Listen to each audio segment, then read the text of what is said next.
lembra o título da primeira mensagem? Identidade e missão. É isso aí, não é? Capítulo 1, é isso, identidade e missão. O tema da segunda? Sou de Cristo. E agora? É? Então, a terceira mensagem, seguindo essa série do livro de Romanos, capítulo 1. Diga comigo assim, uma igreja dos sonhos. Então, diga agora sozinho, uma igreja dos sonhos. Eu creio, bispo, que o senhor tem uma igreja dos sonhos, né? O senhor sonha com uma igreja, né? Pastor há tantos anos, bispo há tantos anos. Eu, como pastor, eu sonho com uma igreja. Você sonha com uma igreja? Vocês já observaram que nenhum de nós sonhamos com uma igreja defeituosa? Com crente fofoqueiro, né, e tal, que não paga conta, caloteiro, com gente ruim. Vocês já observaram isso? A gente sempre sonha uma igreja perfeita. É ou não é? Ideal. Aquela coisa extraordinária. É ou não é? Diga comigo assim, uma igreja dos sonhos. Eu sonho com uma igreja. E eu tenho pedido a Deus que me dê a graça de cada dia poder estar nesta igreja. Mas o livro de Romanos vai nos tratar nessa terceiro tema da série, agora no versículo de número 8, nós vamos ler de 8 até o versículo de número 12. Agora nós vamos tratar sobre uma igreja dos sonhos. Ele diz assim, Romanos 1, capítulo 1, versículo 8. Em primeiro lugar, por meio de Jesus Cristo, dou graças ao meu Deus por todos vocês. Pois no mundo inteiro se ouve falar a respeito da fé que vocês têm. Eu sirvo a Deus com todo o meu coração, anunciando a boa notícia a respeito do seu Filho. Deus é testemunha de que digo a verdade. Ele sabe que sempre lembro de vocês e oro por vocês. E peço a Deus que, se for da sua vontade, Ele faça com que agora eu possa ir visitá-los. Pois eu quero muito vê-los, a fim de repartir bênçãos espirituais com vocês para fortalecê-los. Quero dizer, para que nos animemos uns aos outros por meio da fé que vocês e eu temos. Diga assim, a fé que nós temos. Amém. Todos nós idealizamos uma igreja, sonhamos com uma igreja. Uma igreja que nós poderíamos dizer uma igreja perfeita. Cada um de nós idealiza esta igreja. Cada um de nós criamos em nosso interior aquilo que nós achamos que seria muito bom que tivesse na igreja. Eu poderia lhe perguntar quais seriam as marcas de uma igreja dos sonhos para você. Eu sei que tem alguns aí, como diz o bispo aí, que são mais fogo, né? Já, e tal, minha igreja é aquela do reteté, do fogo puro e tal, né? Outros já são bispo mais tradicional, já aquela dos cânticos e dos hinos antigos, o povo mais assentado. Eu não sei qual é a igreja que você idealiza, mas para cada um de nós, há uma igreja que nós idealizamos, que nós gostaríamos que ela existisse para nós frequentá-la, que nós gostaríamos que ela fosse a igreja do presente. E muitas vezes nós estamos em uma igreja, quem sabe você que está me assistindo de casa está dentro de uma igreja, e você não está satisfeito com a igreja, porque você não encontra nela aquilo que produz uma relevância entre os seus valores, aquilo que você acredita que é o valor que deveria existir numa igreja e na sua realidade. Então, sempre haverá para nós uma perspectiva da construção de uma igreja dos sonhos, de uma igreja que seja perfeita. Agora, o que seria uma igreja perfeita? Uma igreja onde não houvesse pessoas que não mentissem? Onde houvesse todos batizados com o Espírito Santo e todos falassem línguas, e todos profetizassem, em que todos tivessem dons espirituais? Será que seria esta a igreja perfeita? Será que nós, na realidade, sonhamos com uma igreja em que todos sejam anjos, né? E como anjos vivamos assim aquela vida santa, perfeita, né? Inquestionável? Eu não sei o que passa na sua cabeça, mas Paulo nos fala sobre duas coisas, nestes versículos que nós acabamos de ler, do número 8 até o número 12, do versículo 8 ao 12, ele nos fala de duas coisas que são a evidência de uma igreja perfeita, de uma igreja que é uma igreja segundo o coração de Deus e que deveria ser a nossa perspectiva de igreja. E eu quero compartilhar com vocês o que o Espírito tem falado comigo nesta palavra, nesta série que estamos montando, que estamos elaborando, e agora a igreja dos sonhos. E quando nós começamos a ler o versículo 8, ele diz assim, em primeiro lugar, por meio de Jesus Cristo, dou graças a Deus, graças ao meu Deus, por todos vocês, porque no mundo inteiro se ouve falar a respeito do quê? Do quê? A fé que vocês têm. É isso que está, você está na nova tradução, na linguagem de hoje? Olha para mim lá esse texto, versículo 8. Diga comigo assim, a fé que temos. Deixa eu dizer uma coisa para vocês, há muitas coisas que podem fazer uma igreja reconhecida no mundo. Muitas. Por exemplo, milhões de pessoas já foram no Vaticano para poder conhecer a igreja de São Pedro, que é a maior basílica católica do mundo. Não sei se vocês sabiam, eu já fui católico um tempinho atrás, lá bem novinho, não sei se vocês sabiam, mas você sabia? Se sabia, levanta a mão e dá um sinal para mim. Por exemplo, na igreja católica existe uma lei, nenhuma igreja católica pode ser construída com 1 centímetro a mais do que a Basílica de São Pedro. Sabiam disso? Sabiam? A Basílica de São Pedro é, para a igreja católica, a sua referência de catedral. Nenhum outro templo no mundo pode ser construído além das medidas daquela igreja. E muitas pessoas no mundo vão até a Roma para poder conhecer aquela grande igreja, aquela que é chamada a Casa de São Pedro. Então é possível que no mundo exista muitos lugares. Muitos vão, por exemplo, à Inglaterra, e o bispo já esteve lá, para conhecer as igrejas onde Wesley passou, onde pregou, os púlpitos que Wesley subiu, para o lugar que ele passou, a igreja que nasceu. Há muitas igrejas que são conhecidas pelas suas arquiteturas. Não sei, bispo, se o senhor já teve a oportunidade de ir aqui em Ouro Preto, né, a São João del Rei, a Tiradentes, em que existem igrejas. Há uma igreja, não sei se ela é daqui de Minas ou lá da Bahia, que só nos seus altares existem 300 quilos de ouro naquela igreja. E muitas pessoas vão àquele lugar para poder conhecer aquela beleza, para ver aquilo. Existem muitas igrejas, por exemplo, que são conhecidas pelos seus corais, pelo tamanho da igreja. A igreja do Príncipe, na Coreia, 30 mil membros, né? A igreja Batista da Lagoinha, aqui em Belo Horizonte, outras mais nos Estados Unidos, outras mais, que tem lá uma dimensão grande que as pessoas vão para conhecer, como a igreja do pastor Pong Youshu. O senhor já esteve lá, né? Coreia? Na Coreia o senhor não teve? Eu tenho vontade de ir lá para conhecer, para ver aquele trabalho, ver aquele movimento de gente. Diz que às 5 horas da manhã dá congestionamento de trânsito, de gente indo para os montes de oração. Eu gostaria de ir para poder conhecer a grandeza daquela igreja. Quem sabe o que nos faz conhecer uma igreja seja o seu pastor, pastor Marcos Valadão, todo mundo sabe quem é. Abe Uber, todo mundo sabe quem é Abe Uber. Então uma igreja, às vezes o pessoal não sabe o nome da igreja dele, mas sabe quem ele é. Sabe na realidade quem é a igreja, né? Quem é o pastor daquela igreja. Quem sabe a sua influência no meio políticos, quantas igrejas têm aí números políticos. Quem sabe a sua capacidade financeira de ser muito rica, como são as igrejas americanas. Muitas igrejas podem ser conhecidas por muitas coisas, mas eu quero dizer para vocês que nada disso tem poder de influenciar o mundo e transformar pessoas. O tamanho da igreja, a influência do seu pastor, a capacidade do seu pastor, o seu coral, a dinâmica da igreja, o seu prédio, nada disto tem o poder de influenciar o mundo e de transformar vidas. Então não adianta termos uma grande igreja, quem sabe uma igreja exponencial, um belo coral, se isso não redunda em uma influência no mundo e na transformação de pessoas. Porque o que interessa na vida de uma igreja é uma igreja que possa influenciar o mundo aonde ela está inserido. E quando eu falo no mundo, estou falando no tempo em que ela está inserido. O que tornou a igreja de Roma relevante não foi a sua liderança. Porque, aliás, os historiadores não conseguem dizer quem é o fundador da igreja de Roma. Porque diferente do que dizem a tradição católica, não é Pedro. Porque nesta altura em que Paulo está escrevendo para a igreja de Roma, Pedro está em Jerusalém. Também não é Paulo. Porque Paulo está dizendo que ele quer conhecer essa igreja, que já existe. Os historiadores são unânimes em dizer o seguinte: não há uma figura nobre, não há um grande nome, não há um nome conhecido que foi o responsável pela fundação da igreja em Roma.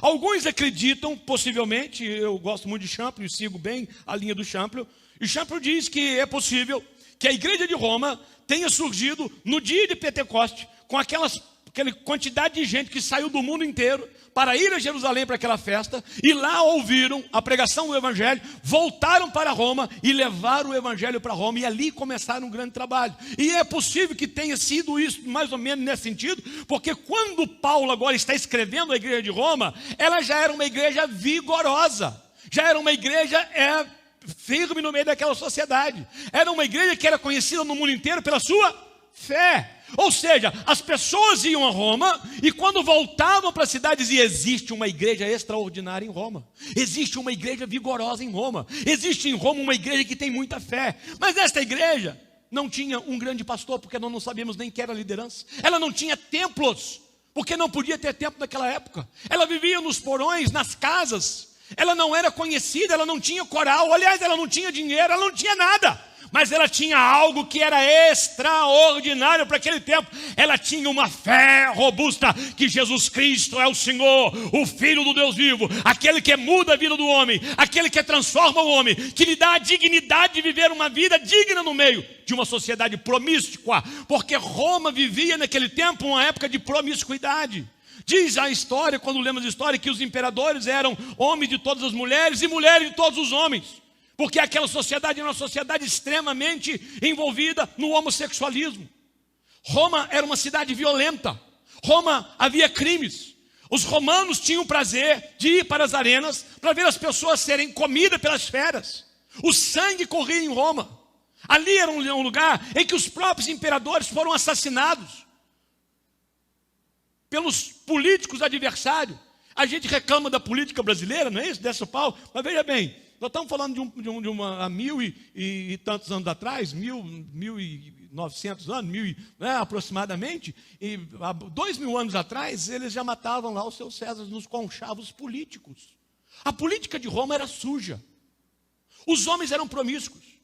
A violência, a criminalidade, tudo enquanto é de podre, existia na cidade de Roma. Roma era a maior cidade do império nesta época, a maior cidade do mundo.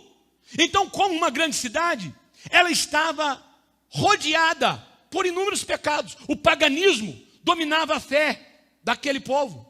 Eles eram altamente idólatras, feiticeiros. Então, quando nós falamos da igreja de Roma, nós não estamos falando de uma igreja, porque, bispo, eu tenho observado que às vezes nós queremos que a sociedade seja a melhor sociedade do mundo para a igreja florescer. E eu quero dizer para vocês que o que precisa uma igreja para florescer é ela ter uma fé viva em Cristo, é ela confiar em Cristo, é ela entender a obra de Cristo, ela entender o que Cristo fez no Calvário por ela. A igreja não está atrelada à sociedade em que vive. A igreja não tem nada a ver com a sociedade em que vive. E quanto mais promíscua a sociedade em que nós vivemos, maior é a graça transformadora que esta igreja tem para anunciar a esses promíscuos homens que precisam encontrar o caminho da verdade. Então, não se preocupe se há muita corrupção no Brasil, não se preocupe se há muita miséria ou se há muito pecado, não se preocupe com isso, sabe por quê? Porque nós somos a solução para esses problemas, nós somos o remédio para essa sociedade, e quanto mais adoecida ela estiver, mais ela vai precisar da igreja que somos nós. O que nós precisamos ter? Uma fé robusta em Jesus. E Paulo diz, eu ouço, se ouve no mundo afora sobre a fé de vocês. Vocês não têm templo, vocês não têm grandes pastores de nome, vocês não têm dinheiro, vocês não têm posição social, mas vocês têm fé. E a fé está se esparramando para o mundo inteiro. Se ouve falar da fé, meu irmão. E eu quero dizer para você, esta é a marca da minha igreja dos sonhos. Uma igreja que seja conhecida aqui na Grande BH por uma igreja que tem uma fé inabalável. Uma fé que transpõe todos os montes, todos os obstáculos, que nada é difícil para nós. Levanta-se uma notícia ruim e nós cremos, o meu Redentor vive e Ele me fará triunfar sobre esta adversidade. Nós não ficaremos no meio do problema, nós não nos abateremos, nós vamos vencer essa adversidade, porque Ele está conosco, Ele é conosco. Eu estava lendo ontem à noite a oração de João 17, a última oração que Jesus faz, e ela é extraordinária quando diz, eu não lhe peço que os tire do mundo, mas eu lhe peço que os livre do maligno. Então eu quero dizer uma coisa para você, Ele pode te rodear, Ele pode fazer barulho, Ele pode fazer alvoroço, mas Ele não pode te tocar, porque na última oração que Jesus faz ao Pai, Ele diz, eu rogo por eles, não é para que o Senhor os tire do mundo, mas para que o Senhor os livre de todo o mal, de todo o maligno. E o Senhor está agindo nas nossas vidas desta forma. É esta fé, é uma fé transformadora. Irmãos, é uma fé que impacta, é uma fé que muda a vida. Olha, deixa eu dizer uma coisa para vocês, ou nós acreditamos assim nesta igreja, ou nós criamos uma expectativa de uma igreja que tem uma fé vigorosa, ou nós corremos o risco de fazer monumentos, prédios, um bom louvor, uma boa equipe, mas que não produz transformação de vida. Uma igreja que não transforma a sociedade em que ela está inserida é uma igreja morta, é um prédio, é um grupo religioso, é uma sociedade de pessoas que se reúnem para um objetivo no domingo à noite ou no domingo de manhã. No meu coração eu vejo uma igreja que é usada por Deus para trazer a mensagem da transformação, porque nós temos uma única mensagem, a verdadeira mensagem sobre quem é Jesus, a mensagem da esperança. Eu tenho visto aí, essa semana eu até compartilhei no Face, que não é uma fala minha, é uma fala do Champlin, e o Champlin diz exatamente isso, que muitas igrejas evangélicas reduziram o evangelho a duas coisas apenas, ao perdão do pecado e à vida eterna. E ele diz, é muito simples isso, é muito pouco. Nós precisamos conhecer um pouco mais dessa fé que nós proclamamos. Porque não pode ser só perdão de pecado e vida depois da morte. Tem algo mais nisso. E aí o Champlin começa a fazer uma relação das quais eu concordo com uma delas, acrescentei algumas outras coisas mais. Mas eu diria para você que a fé que a igreja de Roma pregava e cria, a fé que aquela igreja estava esparramando pelo mundo, ela tinha algumas definições muito claras nas suas convicções. A primeira delas, a igreja entendia que a obra de Cristo na cruz justificou-nos de todos os nossos pecados. Deixa eu dizer uma coisa para você. Se você não tiver a convicção de que Jesus na cruz morreu pelos seus pecados e que você foi justificado de pecado, você não conseguirá ter uma vida de vitória sobre o pecado. A primeira mensagem que nós proclamamos é a justificação dos nossos pecados. E o que é a justificação do nosso pecado? Não é a desconsideração do pecado, não é isso, bispo? Justificar não é desconsiderar. Não é dizer que é como se você não tem mais o pecado. Ou você não teve o pecado, você continua tendo o pecado. Ele está na tua história. E é tão verdade que você lembra dele. É ou não é? Só que tem uma coisa. O teu passado aconteceu. Você lembra dele. O capeta lembra dele. O diabo lembra dele. Mas a justificação diz o seguinte: eu não levarei em conta o pecado que você fez, porque alguém pagou o preço do seu pecado na cruz do Calvário. Deus não sofre de amnésia. A fé cristã não proclama um Deus que tem amnésia do pecado. Deus sabe de todas as coisas. Deus sabe o que aconteceu lá no verão passado da sua vida. Só que Ele resolveu, pela cruz de Jesus Cristo, te justificar de todos os seus pecados. E os teus pecados eu não coloco mais na tua conta, porque eu coloquei na conta do meu Filho na cruz do Calvário. Isto é libertador. Você precisa entender uma coisa: o preço do seu pecado foi pago. Alguém pagou pelo seu erro. Você errou e alguém pagou. É como se eu tivesse cometido uma infração de trânsito, daquela bem pesada, daquela que dá aquela multa aí de 2.000 e tantos quanto, não é? E tal. Tem multa mais do que essa? Alguém sabe aí? Os caras que levam multa, né? Eu não levo multa, né? E de repente o meu bispo chegasse para mim e dissesse assim: olha, você estava errado, você foi multado. Só que eu nunca tive uma multa. Eu não tenho nenhum ponto na minha carteira. Eu vou assinar essa multa passando ela para o meu nome e transferindo os pontos para mim. E aí, para poder completar, ele diz assim: mas eu vou fazer mais outra coisa. Eu vou te dar o dinheiro para você poder pagar essa multa. Sabe o que é isso? Alguém pagou no meu lugar. É o que Jesus fez. A isso nós chamamos justificação. Você errou, alguém pagou integralmente pelo seu erro. Você crê nisso? Quando nós cremos nisso, nós começamos a crer numa fé restauradora. Segunda coisa, Ele nos libertou completamente, integralmente de três coisas: do domínio do pecado, da morte e do diabo. Nós somos livres disso. Não é só a justificação do meu pecado. Não é só o meu pecado que não pesa mais. Agora, Ele declara que sou livre e eu não preciso temer mais nem o pecado, nem a morte e nem o diabo. Eu digo que crente peca por safadeza, porque ele escolhe pecar, porque ele já não é mais escravo do pecado. A Bíblia diz que vós sois livres. Ele quebrou o jugo de Satanás. O diabo não nos prende mais. E a morte não pode nos vencer. Porque nós, se morremos fisicamente, estaremos vivos eternamente com Deus. E um dia o nosso corpo ainda será ressuscitado do pó, para estarmos com Ele com o corpo totalmente glorificado. A morte não tem mais poder sobre nós. O pecado não pode mais dominar sobre a nossa vida. Quando você, que foi comprado pelo sangue de Jesus, peca, você peca porque você escolheu pecar. O perdido não. O cara que é escravo do pecado, ele levanta de manhã e diz assim: hoje eu não vou abrir uma página de pornografia. Hoje eu não vou. O diabo pega aquela correntinha que está no pescoço dele, dá uma rodadinha nela e diz: aqui, cara, quem manda em você sou eu. Vem para cá. Senta aí, digita aí, abre a página e vê. Porque você tem um Senhor na sua vida, você tem um dono. E esse dono sou eu. E você faz o que eu quero que você faça. Não adianta você dizer que não vai tomar pinguinha, que não vai beber isso, que não vai cheirar, não vai fumar, porque quem manda em você sou eu. Agora, quando nós vamos à cruz, quando Ele nos justifica, Ele não só nos justifica, Ele quebra a corrente do pecado que nos amarrava a Satanás e diz: agora vocês estão livres para não pecar mais. E é isso que João diz: filhinhos, eu vos escrevi para que não pequeis. Então há uma libertação do diabo, há uma libertação do pecado, há uma libertação completa da morte. E nós precisamos celebrar isso.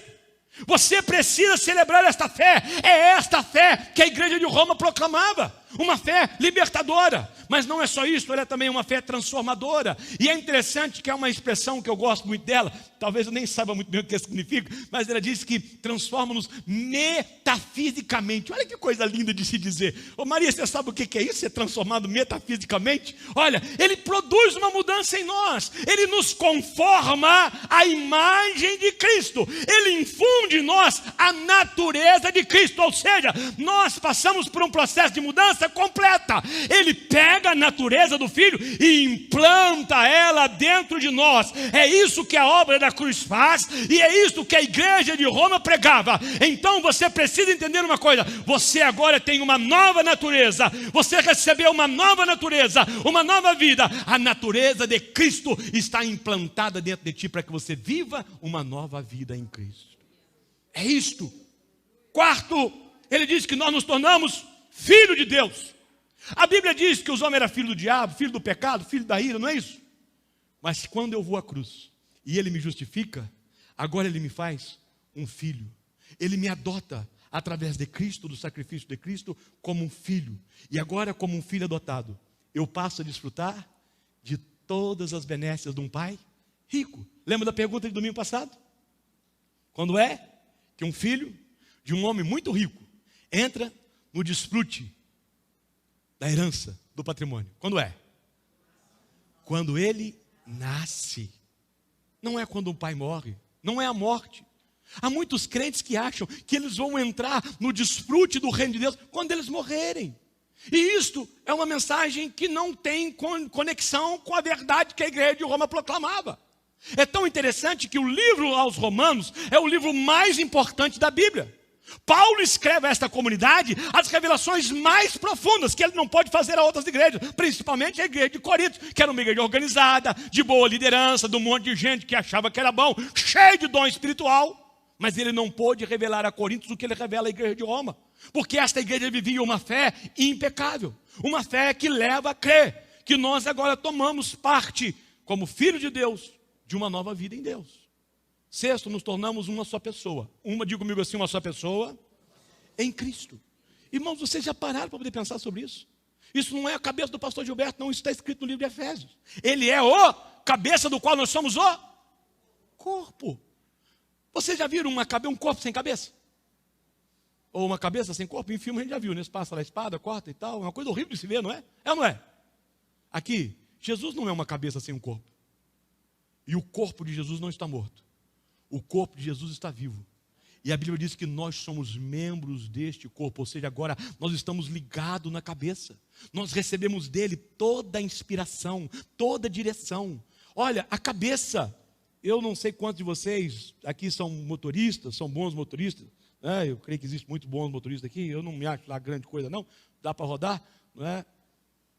Mas vocês já viram que às vezes a gente está dirigindo e num reflexo a gente dá uma mexida no volante, rapidamente, para sair de uma pedra, de um buraco, de um animal. Quando já tiveram essa experiência? Por que isso acontece? Porque o nosso cérebro, através dos nossos olhos, enxergam aquilo que está tão perto, rapidamente, consegue mandar uma ordem para que nós consigamos dar uma guinada e mudar aquela direção. Sabe por quê? Porque a cabeça está conectada com os braços. A cabeça está conectada com as mãos. O que eu aprendo com isso é que quando nós entendemos que agora nós somos corpo de Cristo e que estamos ligados à cabeça, Ele passa a comandar todos os nossos atos, todas as nossas atitudes. Eu não consigo entender gente que fica tomando decisão errada, que não é conduzido pelo cabeça, que não deixa o cabeça dizer vira à direita, vira à esquerda, olha o buraco, olha o animal, vai ter uma curva. Olha, Jesus é o cabeça e Ele nos direciona em todas as coisas. Sabe por que as coisas dão errada? É porque muitas vezes nós desprezamos o que a cabeça diz. Num ato de reflexo, o corpo obedece à mente. Mas muitas vezes, humanamente falando, nós desprezamos o que a cabeça está nos comunicando. E é por isso que existe tanto crente que está vivendo uma vida complicada. É por isso que existem tantas pessoas que estão passando por dificuldades. Conheceram a fé, mas não experimentaram toda a grandeza desta fé, toda a revelação desta fé, para que vivam uma vida com Cristo. Para que vivam uma vida extremamente abençoada, que possa ter esta fé, que uma igreja de Roma todo mundo conhece a vossa fé. Sétimo, somos promovidos a seres celestiais, num grau superior aos anjos. Vocês já pararam? Veja bem, eu sei que tudo isso que eu estou dizendo para vocês aqui, vocês conhecem dentro de um certo nível. E eu sei que quando eu falo que nós somos promovidos a seres celestiais num grau superior aos anjos, alguns dizem assim, o dia em que eu morrer, eu serei superior aos anjos. Mas é isso que a palavra nos ensina? Vai ser quando nós morremos que nós vamos nos tornar superiores aos anjos, ou nós somos hoje? Porque ele diz que os anjos são ministros de Deus que estão a servir de quem? A nosso serviço. É lógico que nenhum de nós ousamos fazer como algumas igrejas falam, anjo tal, vai no lugar tal. Aqui, não é conosco, o chefe é ele que manda. Mas tudo está feito ao nosso redor. Aos anjos ele não chamou de filhos, ele chama de criação. A nós ele dá o nome de filhos. Os filhos estão acima da criação. Você é superior aos anjos, sabia disso? A ti lhe deu uma graça que aos anjos não foi dada. Os anjos não têm o privilégio que nós temos. Deus não chama anjos de filhos, mas nós somos seus filhos. Então nós vivemos uma dimensão espiritual superior à realidade celestial dos anjos que vivem hoje. Ele diz que nós nos tornamos participantes da própria glória divina, da divindade. Efésios 5:9 fala sobre isso, 5:19. Também Tiago fala sobre isso. Nós nos tornamos participantes da divindade, porque estamos agora inseridos dentro do contexto da divindade. E como parte dessa divindade, nós precisamos agir divinamente, como homens e mulheres que são dirigidos num espírito de divindade, crendo nele. Eu gosto muito daquele texto que diz assim, nós assentamos com Cristo nas regiões celestiais, ou vamos assentar um dia? O verbo está no passado ou no futuro? Você já está sentado com Cristo nas regiões celestiais. Nós já estamos com Ele. Porque assim como Ele está nas regiões celestiais, assentado diante do Pai e nós estamos com Ele, Ele também está conosco, porque lá em Mateus 28, Ele diz, estarei convosco todos os dias até a consumação dos séculos. Há uma unidade. Meu irmão, não é possível. A cabeça está sentada no trono e o corpo está vivendo em Jerusalém. Aonde está a cabeça? Está o corpo. Aonde está o corpo? Está a cabeça. Aonde está a igreja? Cristo está. Aonde Cristo está? A igreja está. E se nós estamos com Ele assentados nas regiões celestiais, nós temos que desfrutar desta realidade. Nós somos seres celestiais. Vivemos no mundo celestial. Todo o poder nos foi dado. Ele diz, eu vos dou autoridade, para quê? Para desfazer as obras do diabo, para expulsar os demônios, para curar os enfermos, para proclamar o evangelho. Nós recebemos o poder que Deus deu a Cristo. E Ele compartilha com nós a sua glória, o seu poder, a sua majestade, a sua autoridade. Aonde nós chegamos? Nós somos embaixadores dele, somos autoridade. E com uma palavra nós podemos desfazer toda a obra de Satanás naquele lugar. Irmãos, isto é extraordinário na fé. Então eu não posso reduzir a fé apenas à questão da justificação dos meus pecados e a vida eterna. Porque entre o momento em que eu sou justificado e o momento em que eu parto para a eternidade, há uma vida de graça a ser vivida. Há uma vida de extrema unção de Deus para ser vivida. De uma unção extraordinária sobre cada um de nós. O que Deus deseja é que nós sejamos um Paulo. A gente olha para trás de Paulo, cada tal. Irmãos, todos aqueles homens que existiram, Paulo, Pedro, eu olho para Santo Agostinho, eu olho para Wesley, para Lutero. Deixa eu dizer uma coisa para você. Deus é o mesmo ontem, hoje e será eternamente. Deus não faz acepção entre filhos. Deus não tem uns filhos melhor do que o outro. O que tem é filhos que entendem que o pai está disposto a fazer dele um grande filho e abraça esse pai para poder fazer uma obra extraordinária. O pai de John Wesley, o pai de Moody, o pai de Billy Graham, o pai de grandes homens que você conheceu, como eu tive a oportunidade de conhecer, Rex Hamba, o senhor ainda lembra das suas mensagens, que coisa extraordinária, né? Jim Swaggart, e eu ficava empolgado com aquele homem. O pai deles é o mesmo pai meu, é o mesmo pai seu. É o nosso Pai, que está disposto a usar todos os seus filhos para produzir a glória do seu reino, para produzir a glória do nome de Cristo. Se você entender esta fé como a igreja de Roma entendeu, nós seremos uma igreja revolucionária neste tempo. As pessoas virão não para poder ver templo, não para poder ver coral, mas porque elas sabem que serão profundamente impactadas por esta visão de uma igreja que tem fé. Era isso que movia o coração de Paulo. Paulo dizia: eu quero muito conhecer vocês, eu quero muito ir onde vocês estão, porque no mundo inteiro se fala desta fé. Uma fé em que nos transforma continuamente, de glória em glória. É o que nós chamamos de um processo de glorificação, ou de santificação. A cada dia, se você me perguntar qual é a melhor imagem para escrevermos e descrever a nossa fé, eu diria para você uma escada. Alguém aqui conhece alguém que faz um piquenique numa escada? Que para numa escada? Escada foi feita para quê? Para subir e para descer. Mas eu estou dizendo para subir, não é? Não para descer. E a gente faz o quê?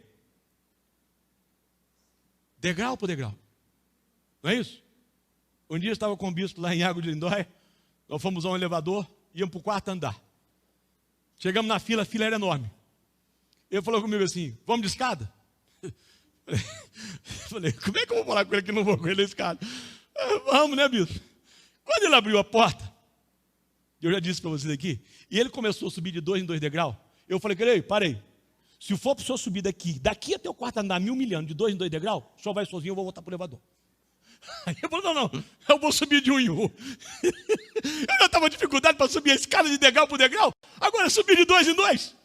Mas tem gente que consegue subir de 2 em 2, de 3 em 3, sabe por quê? A graça nos torna cada vez mais leve e nos leva num processo de sumir a estar cada vez mais na presença de Deus. A glorificação é um processo que trabalha na nossa vida. Você nasce espiritualmente, você nasce, você conheceu a Jesus. Eu tenho aqui algumas pessoas que ainda não foram batizadas, que estão agora passando por um processo de conversão, que estão aqui nessa noite. Alguns que ainda estão com algumas indecisões, com algumas incertezas. Você nasce, mas você não nasce e já se torna um super-homem. Você não nasce como Pedro, né, o meu grande amigo, não nasceu correndo. Você nasce e você começa num processo. E quando você começa a caminhar, é possível que você caia uma vez, que você caia 2, que você caia 3. O que o pai faz quando uma criança cai? Ele vai lá e dá nela um couro para ela não cair outra vez? Vai lá e dá nela uma esfrega? Não, ele vai lá, levanta o filho, cura suas feridas, coloca, né, na nossa época, o metiolate, que ardia para mais menos. Agora nem mais isso tem nessa geração Nutella, não é mesmo? E trata daquilo, não é? E coloca o filho para poder caminhar e diz: vai mais uma vez. O filho vai cair outra vez? Cai! Porque é natural de alguém que está começando a querer, a caminhar, a andar, a cair. Então deixa eu dizer uma coisa para você: pode ser que você caia uma vez, pode ser que você caia a segunda,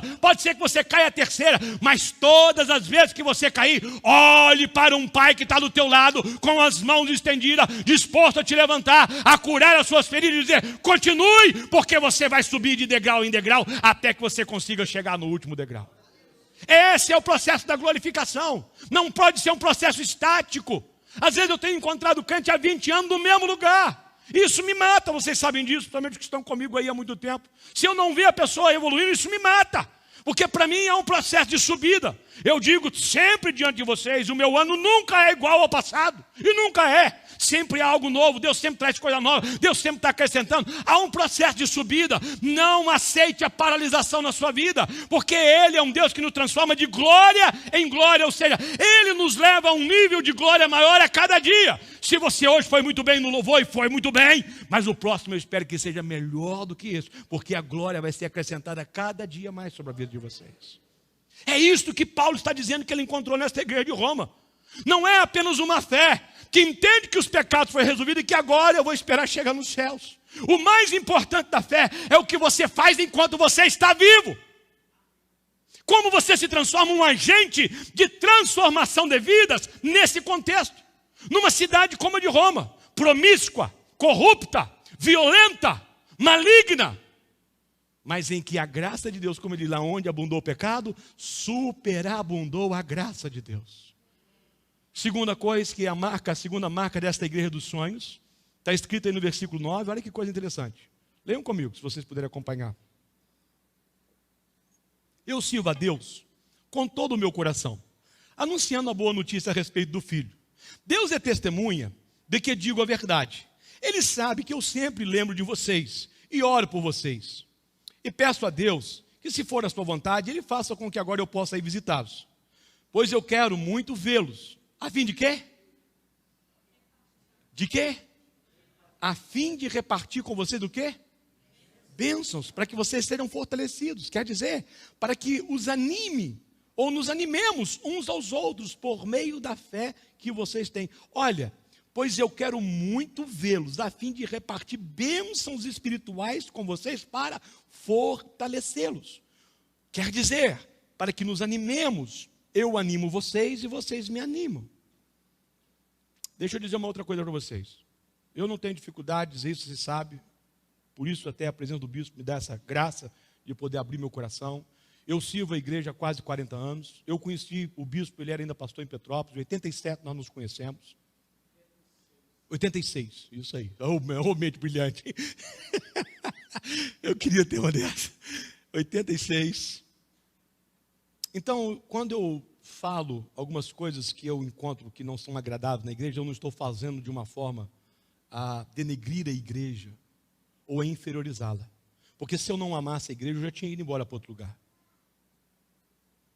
Havia um hino que o bispo Elisério cantou muito. Dizia assim: eu vim aqui para buscar poder.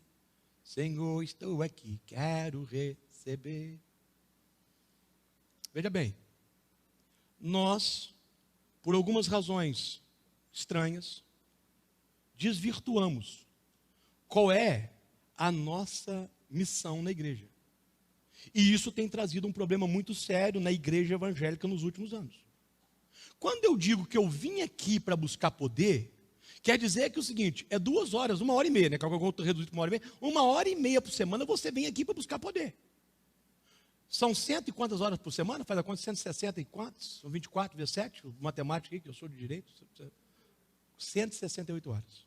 Das quais 1h30 fui aqui. Então, 1h30 eu vim aqui buscar poder. O que eu fiz no decorrer das outras 168 horas. Tão ruim quanto dizer que vocês vieram aqui para buscar poder, foi o evangelho que foi pregado, que aqui era o lugar de você vir para resolver os seus problemas. Que se você viesse para cá, todos os seus problemas seriam resolvidos. Há uma igreja que você passa aí, tem uma placa que diz assim: pare de sofrer agora. E eu gostaria muito de conseguir encontrar esse mundo. Porque esse é um mundo que não existe. Mas muitas pessoas vêm para a igreja porque elas acham que a igreja é o lugar de resolver os seus problemas. Deixa eu dizer uma coisa para você. Eu não estou dizendo com isso que você não receba aqui uma fortaleza para atravessar a sua semana. Que Deus não traga poder sobre a sua vida. Mas se você vive do poder que você recebe durante 1h30 por semana, você é o crente mais fraco que existe na sua casa. Porque a graça de Deus flui a nossa vida todo dia, a todo momento. Não dá para eu esperar chegar aqui, não. Vocês já pensaram se eu, como pastor, vier aqui aos domingos para buscar poder, para poder pregar uma mensagem para vocês? Se essa turma do louvor chegar aqui para buscar poder, para poder ministrar o louvor? Nós concebemos a igreja com uma visão equivocada, como lugar de receber alguma coisa. Seja para receber uma cura, não quer dizer que Deus não cure aqui. Não quer dizer que Deus não dá poder aqui. Não quer dizer que Deus não restaura o seu casamento aqui. Mas nós temos que compreender, se nós queremos ter uma igreja dos sonhos, qual é o objetivo da igreja? Para que nós nos reunimos? Para que nós congregamos? Por que nós encontramos? E Paulo é muito feliz quando ele diz: eu vim para quê? Para repartir. Para que eu quero chegar a Roma? Qual é o meu desejo de estar com vocês? Qual é? Para repartir com vocês os dons espirituais. Para que eu possa animá-los.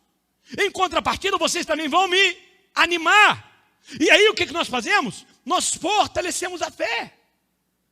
Irmãos, a igreja dos sonhos não é uma igreja que se reúne para receber poder. É uma igreja que se reúne para motivar uns aos outros, para inspirar uns aos outros, para trazer uma profunda palavra de motivação espiritual, para levar ao ânimo, para que eu traga a minha unção, você traz a sua unção, o outro traz, e de repente nós começamos a glorificar a Deus, e a nossa unção, a minha unção com a sua unção, ela vai se misturando, e a graça de Deus entra para produzir em nós o ânimo, a fortaleza, o desenvolvimento desenvolvimento dos nossos ministérios. Há uma palavra que eu li em Efésios 5,19, que diz assim: animem uns aos outros com salmos, com hinos, com cânticos espirituais.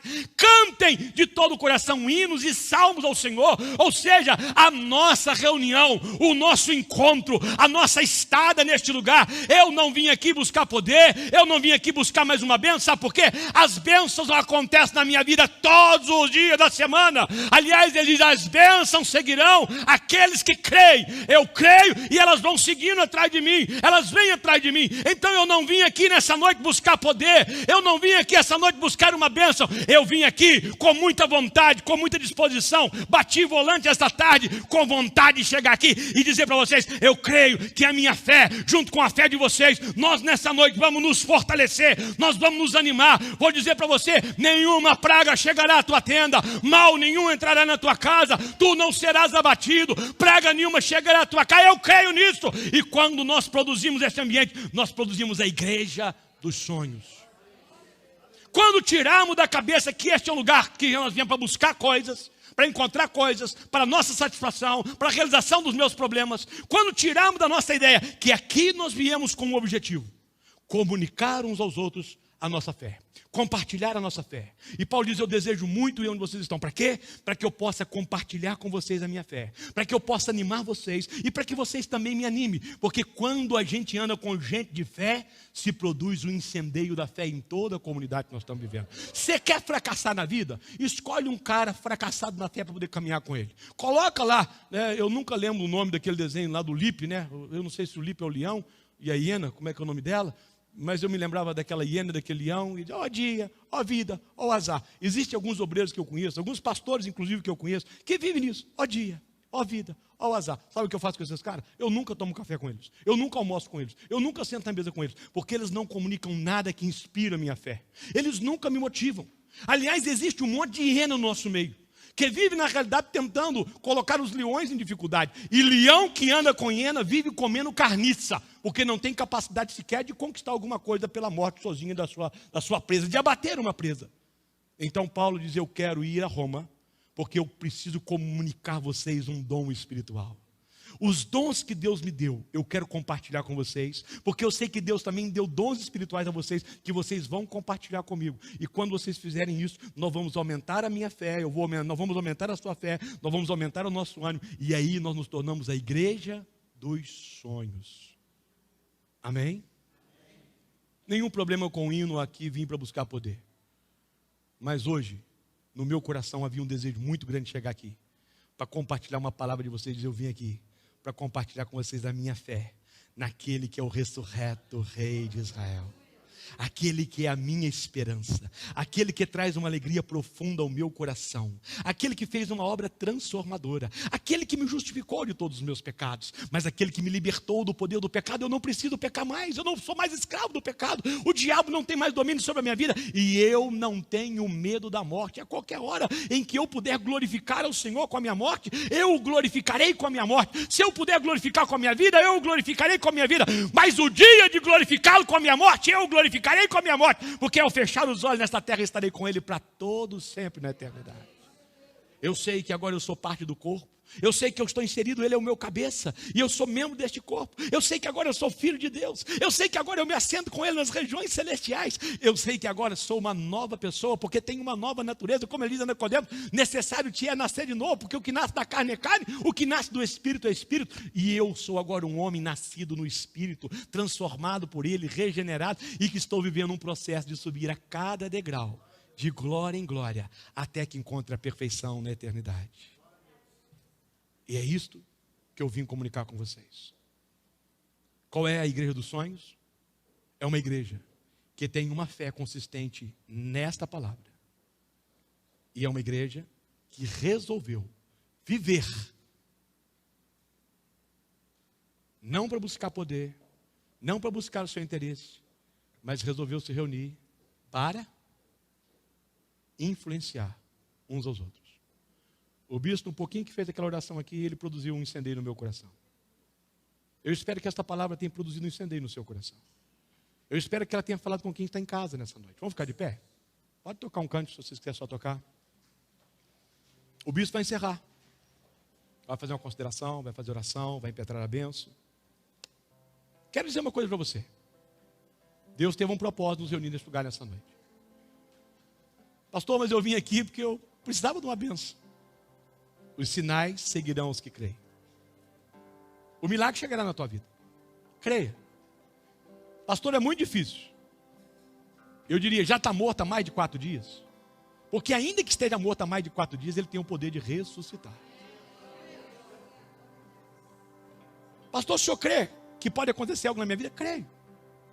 Só que nessa noite eu quero te convidar a crer nesse Cristo que transforma a sua vida. A transformação metafísica. Depois vocês vão estudar isso aí. A transformação completa. A minha mente agora é a mente de Cristo. E eu penso como Cristo pensa. Em mim foi infundido o Espírito. Sabe qual é a grande diferença entre os crentes legalistas que vivem apegado à lei e os crentes que foram alcançados pela graça? É porque os legalistas estão tentando cumprir a lei com a sua força, com a sua obediência, domesticando a sua carne, tentando vencer com as suas forças, achando que vai dar conta. O crente da graça, ele experimenta uma outra coisa. Ele experimenta a natureza de Cristo ser infundida dentro dele. E quando a natureza de Cristo é infundida dentro de nós, muda o nosso paladar, muda os nossos prazeres, mudam-se as nossas emoções, muda-se o nosso sentimento, muda-se o nosso pensamento. Não porque eu me esforço para poder fazer, porque agora eu tenho uma nova natureza. Eu tenho um novo prazer, eu tenho um novo deleite. E é Ele que opera, como diz, é Ele que opera em vós, tanto querer, quanto o realizar. Então, se você está aqui nessa noite, seja aqui, seja em casa, eu quero te convidar a crer nesta obra da graça. Abrir os teus olhos para o que Cristo realmente fez por ti. Pastor, eu ainda tenho dificuldade com a pornografia. Você ainda não entendeu que você tem uma nova natureza, que você não é mais escravo da pornografia, que você agora tem um novo Senhor na sua vida. Ah, pastor, eu tenho dificuldade com os palavrões. Você ainda não entendeu que Ele inseriu em você agora uma nova natureza e que você pode abandonar isto agora. Pastor, eu ainda tenho dificuldade com o vício. Você não entendeu que há uma nova natureza plantada dentro de ti, que não é mais a tua natureza humana. Ah, pastor, isso quer dizer que não existe a natureza humana? Mas não, existe, já está aí. Tanto é que se você fracassar em reconhecer a sua natureza espiritual, a sua natureza humana vai lhe dar uma rasteira. Mas você já não vive mais como um homem. Agora você vive como um verdadeiro filho de Deus. Wesley diz em seus livros que não houve outra razão pela qual ele fosse mais apedrejado do que a mensagem que ele pregou sobre a perfeição cristã. Porque o Wesley entendia que o homem podia caminhar uma caminhada de excelência na perfeição cristã. O primeiro homem, nestes tempos, a proclamar a possibilidade de uma vida perfeita, foi Wesley. E ele diz, eu nunca fui tanto apedrejado. As maiores pedras que recebi vieram por acreditar que Deus faz de nós uma nova criatura, que está livre do pecado, para viver agora dignamente com Deus. A palavra de Deus nunca diria para nós algo que nós não pudéssemos fazer. Ele diz, filhinhos, não pequeis. Se ela diz não pequeis, é porque ela está dizendo que nós podemos viver uma vida sem pecado. Ou então nós vamos ter que fazer uma outra releitura da palavra. Agora, para isso, nós precisamos ter essa natureza de Cristo implantada dentro de nós. Porque eu sou homem, a minha carne tende para o mal. E ele diz, Nicodemos, o que é nascido da carne é carne, mas o que é nascido do Espírito é Espírito. Qual é a igreja dos sonhos? Uma igreja que tem a fé viva em Cristo, a ponto de ser transformada numa agência de transformação de vidas. Uma igreja que se reúne não para tirar prazer do Evangelho, não para tirar proveito pessoal do Evangelho, não para ganhar mais alguma coisa com o Evangelho, mas de forma em que eu seja agora um agente de motivação de outros. Infelizmente nós não vamos poder nos abraçar no final, não vamos poder sair daqui para ir para uma pizzaria, não vamos poder ter aquele momento, mas você, ainda que não possa tocar em alguém hoje fisicamente, você pode ser um instrumento de muita bênção na vida dela. O bispo vai encerrar. Eu agradeço vocês por essa noite.